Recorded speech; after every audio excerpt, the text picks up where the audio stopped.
Muy buenos días a todas y a todos. Nuevamente soy el Padre Nicolás, desde aquí, desde Jutiapa, Guatemala, en este martes 6 de octubre, en que seguimos meditando este capítulo 10 de Lucas para profundizar nuestra fe, que nos dice así. Yendo de camino, entró Jesús en un pueblo. Una mujer llamada Marta lo recibió en su casa. Tenía una hermana llamada María, la cual, sentada a los pies del Señor, escuchaba sus palabras.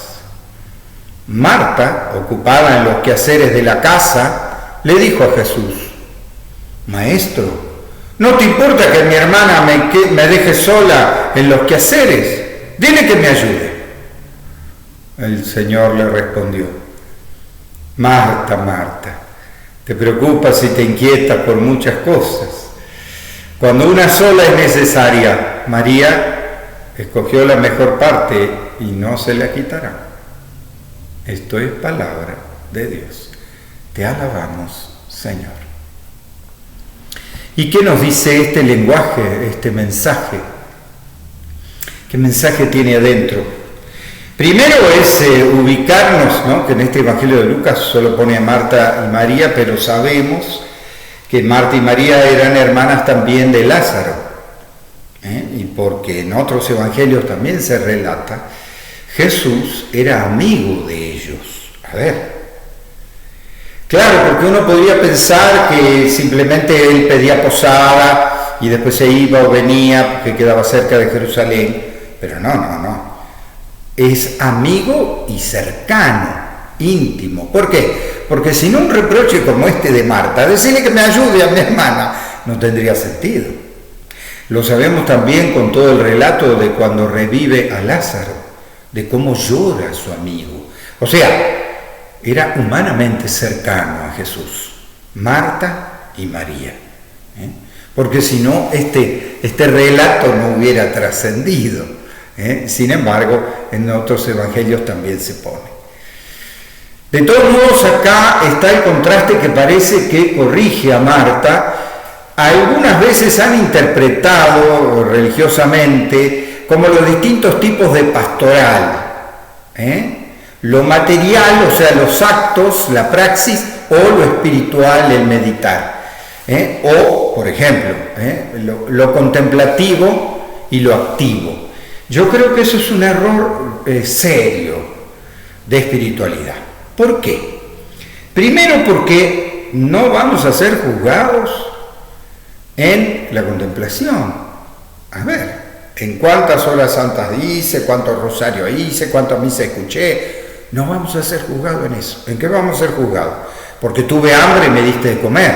Porque tuve sed y me diste de beber. Porque estaba solo, preso en la cárcel y me viniste a ver. O sea, por lo que yo haga voy a ser juzgado, no por lo que yo medite. A ver, claro, porque la meditación es para mí, es para mi profundización. En un tiempo como el que vivimos, en donde el individualismo está calando muy hondo, también se pasa y se contagia a nuestra vivencia de fe. Y acá está el error. Porque entonces yo me pongo a contemplar porque le dice a María, no se le ha quitado. Lo que pasa acá también es que tenemos que recordar que Jesús provocó un cambio, sobre todo en lo femenino, más hace 2000 años. ¿Por qué? Porque las mujeres solo tenían que ir a la cocina. 2000 años después todavía algunos lo piensan. En cambio, ¿cuál fue el cambio de Jesús? Que Jesús tuvo discípulas que escuchaban su palabra, que escucharon su proyecto de vida, el reino de los cielos, y que fueron integradas al grupo de discípulas. ¿Qué estaba haciendo María? Quería escuchar lo que decía Jesús. Porque si no, nos ponemos a trabajar, pero ¿qué rumbo le estamos dando a nuestro trabajo? O sea, la hiperactividad puede confundirme. No nos olvidemos que en nombre de Jesús se han hecho atrocidades. Hitler masacró a cuantos y se decía cristiano, y como eso, digo, cuántas cosas, hacen hasta golpe de estado en nombre de Jesús con la Biblia, y matan gente. Digo, pero ¿qué tiene que ver eso con el proyecto de Jesús? ¿Qué tiene que ver? Y uno dice, ¿por qué? Porque no se pusieron como María a escuchar. Y yo ahí sí que tengo que provocar como una reflexión. ¿Y por qué? Porque muchas veces muchos se dicen cristianos. Soy cristiano porque a mí me educaron así, porque yo tengo fe en que soy la Virgen, pero mi vida no es coherente hacia el proyecto de Jesús. O sea, muchos no lo conocen. Muchos no han leído nunca un evangelio entero. ¿Y qué son? 20 capítulos, algunos. A ver, no es mucho. Sin embargo, nunca leyeron a Mateo, a Marcos, a Lucas, cualquiera, del principio al fin. ¿Por qué digo esto? Porque al leer el evangelio del principio al fin, tenemos una idea clara del proyecto de Jesús. Hacemos una síntesis del proyecto de Jesús. Y no es que solo me digo cristiano porque sí, porque tengo fe y ya está. No, tengo que también conocer el proyecto de Jesús, el rumbo del reino. ¿Qué es el reino de los cielos? Insisto, porque salen cosas después de supuestamente cristiano y dicen, no, pare de sufrir, una religión, ¿no? Y yo digo, ¿qué tiene que ver pare de sufrir con cargar con la cruz y seguirme? ¿Qué tiene que ver pare de sufrir con que recibirán el 100 por 1 pero con persecución? A ver, ¿por qué? Porque vivir en la justicia, en la verdad, luchar por mi prójimo, por los demás, siempre me va a traer problemas. Ahora, si yo me guardo mi espiritualidad en mi ego, en mi yo me la sé toda y yo sé, ¿qué me pasa? No estoy escuchando a mi pueblo, no estoy escuchando a mi prójimo, no estoy escuchando la realidad, o tampoco estoy reflejando con el Evangelio. Acuérdense lo del mártir angelico, ¿no? Un oído en el Evangelio y el otro en el pueblo, en la realidad. Necesito hacer ese enlace. ¿Por qué? Porque si no, en nombre de Dios hago cualquier cosa. O sea, la armonía entre Marta y María en la vida tiene que estar. Ni un activismo que no tenga fundamento, ni solamente un quedarme en lo espiritual para mí, porque eso no está encarnado, no está vivo. A ver. Entonces, estas diferencias en la espiritualidad y en la mística tienen que estar.